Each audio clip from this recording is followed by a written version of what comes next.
గతమెంతో ఘనం, వర్తమానం దీనం, భవిష్యత్తు శూన్యం. ఇది తిరుపతి పద్మావతి మహిళా యూనివర్సిటీ దుస్థితే. ఒకప్పుడు ఓ వెలుగు వెలిగిన యూనివర్సిటీ ఇప్పుడు ఆధిపత్య పోరు, అవినీతి మరకలతో చెడ్డ పేరు మూటగట్టుకుంటోంది. రాజకీయ పార్టీలు మహిళా వర్సిటీని ఖతం పట్టించాయి.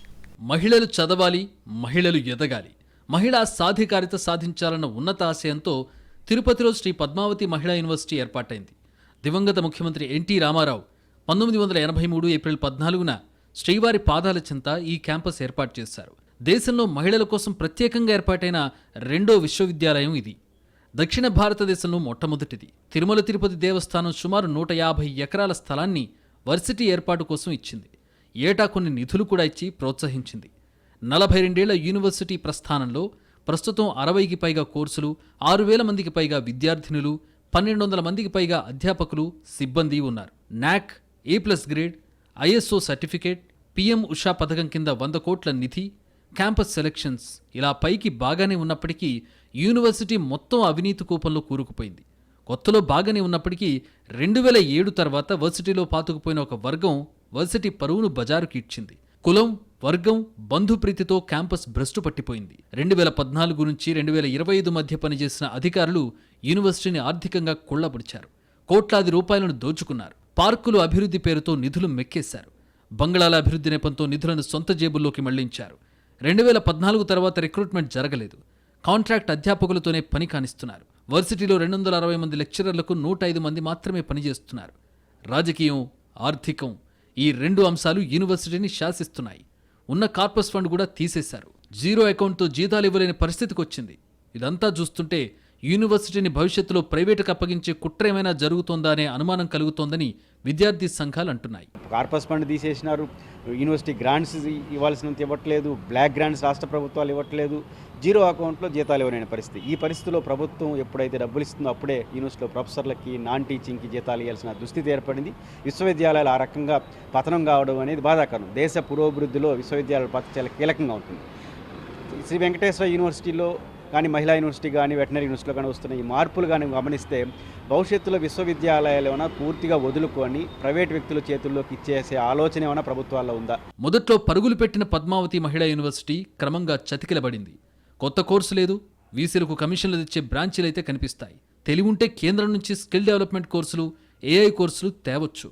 కానీ ఆ దిశగా ఎవరూ చొరవ తీసుకోవడం లేదు. ఒక కొత్త కోర్సు ప్రవేశపెట్టేది లేదు. ఒక కొత్త ఫండ్స్ తీసుకొచ్చేది లేదు. ఈ ప్రొఫెసర్లు, వీసీలు వీళ్ళకి ఏదైతే కమిషన్లు వస్తాయో దాని మీదనే కుమ్మక్కై అవి మాత్రమే తీసుకుంటున్నారు. చదువు చెప్పలేక, ఫ్యాకల్టీని నియమించడం చేతకాక డిపార్ట్మెంట్లను మర్జ్ చేస్తున్నారు. పీజీ విద్యార్థులకు శాపంగా మారిన జీవో 77ను రద్దు చేయాలని విద్యార్థులు కొంతకాలంగా ఆందోళన చేస్తున్నారు. గత సర్కార్ ఆ విషయాన్ని పట్టించుకోలేదు. ఇప్పుడున్న సర్కార్ హామీ ఇచ్చింది కానీ ఆ దిశగా ఇంకా చర్యలేం తీసుకోలేదు. ఫీజు రియంబర్స్మెంట్ చాలా కాలంగా పెండింగ్లో ఉంది. కాస్మెటిక్ బిల్లులు పెంచాలనే డిమాండ్ ఎప్పటి నుంచో ఉంది. ఇప్పటికైనా సరే ఎస్సీ, ఎస్టీ, బీసీ, మైనారిటీ, పేద విద్యార్థులకి నష్టాన్ని చేకూర్చున్నటువంటి జీవో నెంబర్ 70 రద్దు చేయాలా. అదేవిధంగా పెండింగ్లో ఉన్నటువంటి స్కాలర్షిప్లు, రియంబర్స్మెంట్ని, అదేవిధంగా సంక్షేమ హాస్టల్ల కాస్మెటిక్ మెస్ బిల్లును విడుదల చేసి పేద విద్యార్థులకు న్యాయం చేయాలి. తిరుపతి ఆధ్యాత్మిక రాజధానిగా ఎంత వెలుగొందుతోందో ఎడ్యుకేషన్ హబ్గా కూడా ఒకప్పుడు అంతే స్థాయిలో అలరారింది. అగ్రికల్చర్, వెటనరీ, వేదిక్ ఇలా అన్ని రకాల యూనివర్సిటీలున్న తిరుపతిలో విద్యకు మాత్రం విలువ లేకుండా ఉంది. ప్రతిసారి ఇన్ఛార్జి వీసీలే. వాళ్లేమో ఉత్సవ విగ్రహాలు. సమస్యలు, సందేహాలు వారితో చెప్పినా లాభం లేదు. ఆ మాట ఎవరో కాదు, వాళ్లే చెబుతారు.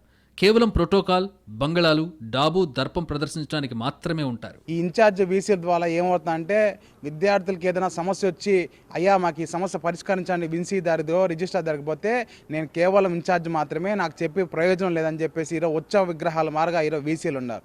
కేవలం ప్రోటోకాల్కి, వాళ్ళ వీసీ బంగ్లాలకి ఈరోజు డబ్బులు ఉపయోగించుకునే తప్ప ఈరోజు వీసీ ఇంకో వేరే పనికొచ్చే పరిస్థితిలో లేదు.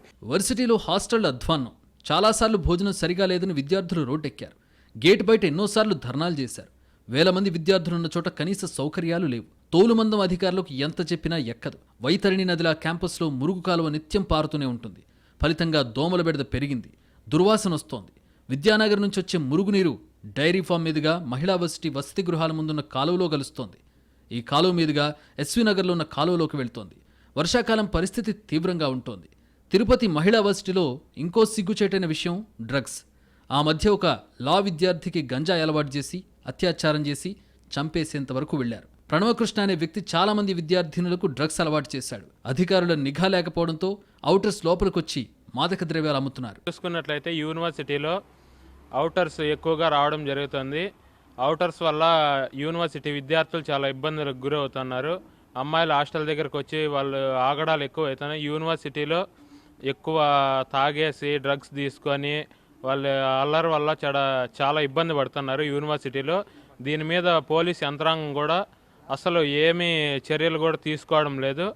గతమెంతో ఘనం, భవిష్యత్తు శూన్యమన్నట్టుగా ఉంది తిరుపతి పద్మావతి మహిళా యూనివర్సిటీ పరిస్థితి. ఆధిపత్య పోరు, అవినీతి మరకలతో చెడ్డ పేరు మూటగట్టుకుంటోంది. రాజకీయ పార్టీల ఆఖరికి మహిళా యూనివర్సిటీని కూడా భ్రష్టు పట్టించాయి.